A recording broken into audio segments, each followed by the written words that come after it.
Hi, I'm Charmaine Ho, and this is my shoulder assessment video. I'm currently not in my clinic, as I think like most people I'm working from home due to the coronavirus. So it's not as professional as it would be if it had been in my clinic, but I'm going to do my very best. My client today has filled in a clinical questionnaire and he is currently fit and well, no symptoms. I usually start my assessment as soon as they walk in the clinic, just analysing the way they naturally walk, looking for any signs of pain, any signs of limping, any signs of really poor posture. Once I bring them in and they get their items of clothing off, I will start my assessment and I'll talk you through it as best as I can. Okay, so I'm going to bring them in.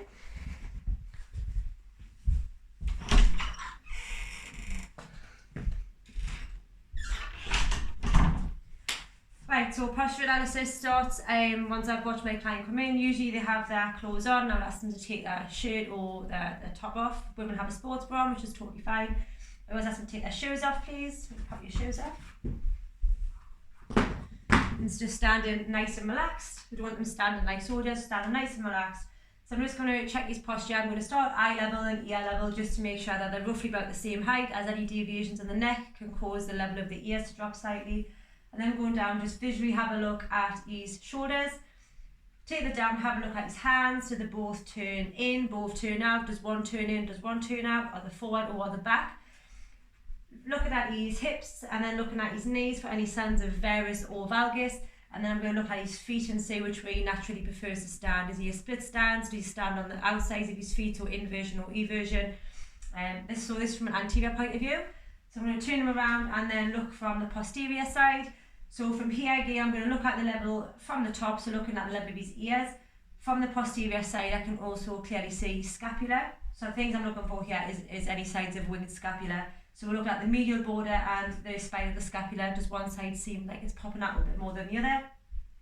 Again, from the back, I can see spine. Is it straight? Is it curved? Does he have any signs of scoliosis? And then looking at the level of his hips, so the way that the body goes in for the hip height. And then looking at his glutes, usually if they have shorts on or other undergarments, I can see the glutes, are they roughly the same height? And then looking down to the legs, does he gain from the back, from the posterior point of view, does he look like he has varus or valgus knees? And does he look like he's standing neutrally from the back? And from the lateral views, from the side, I'm looking for any obvious signs of chin poke, which is a shortened cervical spine. I'm looking for any obvious signs of kyphosis or lordosis. I'm also looking for any signs of bowing of the calves. I'm also seeing if his ears, shoulders, hips, knees and ankles are roughly in alignment. I'm just going to turn you back around.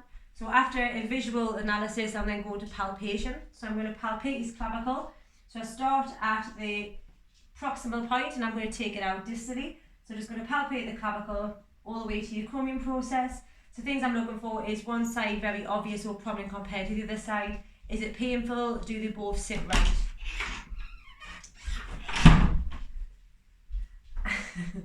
And then I'm going to use my hands to palpate the muscle bulk around it. So I'm just going to squeeze his traps.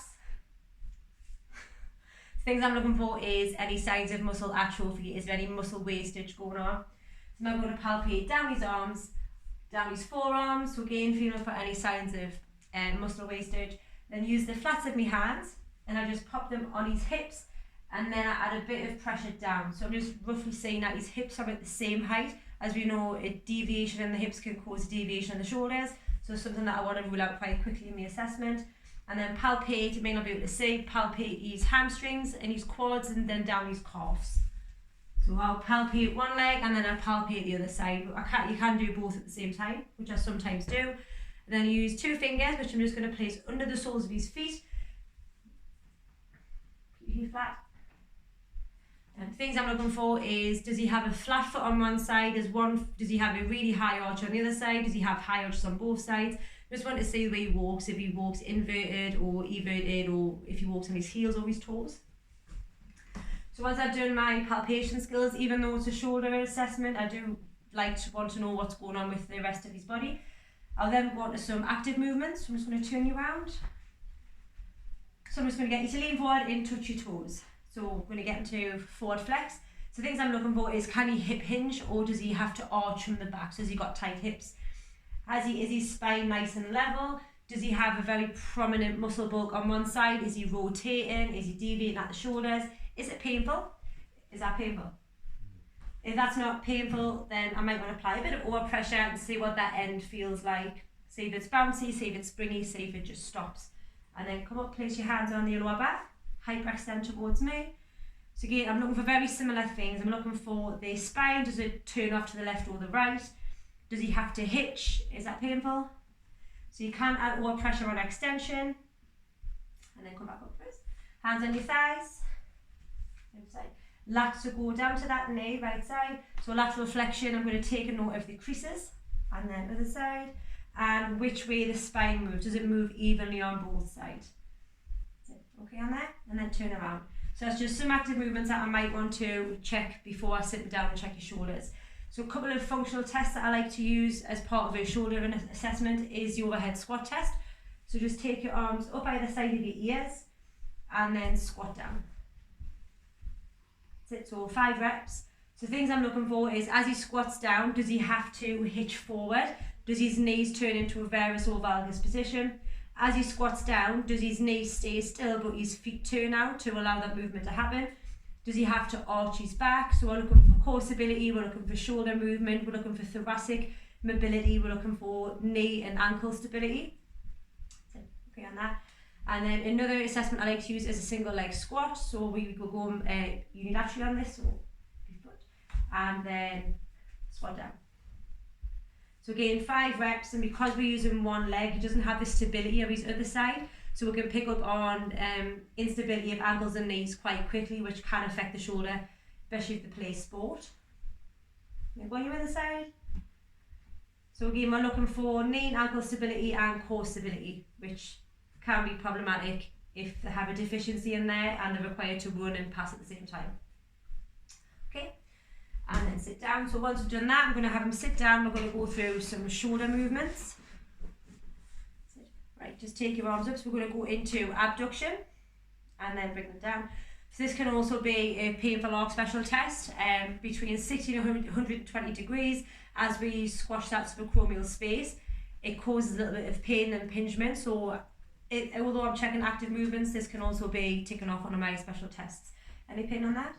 So I'm going to make a note how far he comes up, and then does he come down at the same speed? Is there any jittering, or does it drop, which is the drop sign? And then flex all the way up. So again, I'm looking for, does he have to use his back when he takes his arms up? Can he go all the way to the top? And is it painful? And bring them down. I'm just going to get you to come shuffle along this way a little bit. So, right, with your right hand, just reach your opposite shoulder blade. So we're going to make a note of how far up he gets for internal rotation, and then go on your other side. So again, as we can see, he's got more internal rotation on his left side than what he does to his right side. So that's some quick active movements of the shoulders. So as the neck is very closely linked to the shoulders, I also want to check out active movements of the neck. So pop your chin at your chest. And then look up to the ceiling. So flexion and extension of the neck, back to the middle. Pop your ear to your shoulder. So we can also add a little bit of overpressure on lateral flexion of the neck. And then ear that shoulder. Sit back to the middle, and then look over your right shoulder. So twist, and then look over to the side. So the only movement we don't want to do active pressure on is rotation of the neck. Pop your hands on your shoulders. So thoracic rotation, twist to your right. Commonly linked with shoulder problems is a reduced rotation. We can add a little bit of overpressure onto this, and then other side. Pin on that. We don't use overpressure if the active movements is painful. Okay on there? Some special tests that I might want to use is to test the bicep tendon. So just spin yourself around here, put your legs. So bicep tendon, if we just run around the glenohumeral joint and there's a little bit of a dip, bit of space, we'll pop 2 fingers in there, we can locate the bicep tendon. If there is any tendinopathy, it does sometimes get a little bit sort of palpate. So is that painful? No. If we do want to test it, we just take the arms out in the speeds test. Take your arms out, palms up. Don't let me push you down. And just come and sit forward first, don't lean back. So we ask our client to resist pressure on there. We can test the supraspinatus by using the empty card test. So take your arms out in an angle. So come a bit further in. So we want to be angled, thumbs down, and don't let me push you down. So again, supraspinatus testing. Usually if there was a deficiency in the supraspinatus, that would be extremely painful or extremely weak. And then the horn blower test for infraspinatus, just bring your arm up, so 90 degrees in the scapular plane, 90 degrees at the elbow, and we resist the motion of their external rotation, so twist your hand out. And then I would test both sides, so we can also test infraspinatus on there if we're worried about the rotator cuff. Dermatomes and myotomes, so I want to test neurological, part of my neurological assessment would be to test myotomes, which is the muscle. I'm just going to bring your legs back around here. So it's the muscle that innervates the nerve. So C1, C2 is flexion of the neck, so just push your head in my hand. C3 is lateral flexion, so either side. C4 is shrug your shoulders. That's it. Tuck your elbows in. C5 is lateral flexion of the arms. That's it. And then keep your hands there. C6, push up. C7, push down. That's it. And then spread your fingers out. And then squeeze my fingers in. And then take your, so abduction of the fingers is T1. And then take your hands here. So C8 is resisted flexion of the hand. And then we can also test dermatomes, which is the sensory. So C1 is the tip of the head. So for the sake of this video, I'm just going to use my fingernail, but commonly I would use a little hammer with the brush and the soft item. Or you can use a bit of kitchen roll on your fingernail. So is that sharp or soft? Sure. So we always ask our client to close their eyes and tell us if it's sharp or if it's soft. So C1, C2, C3 is around the sides of the head. C4 is around the sides of the neck to the shoulder. C5 is middle delt, and then take your hands out. C6 is the web space between the thumb and the fingers.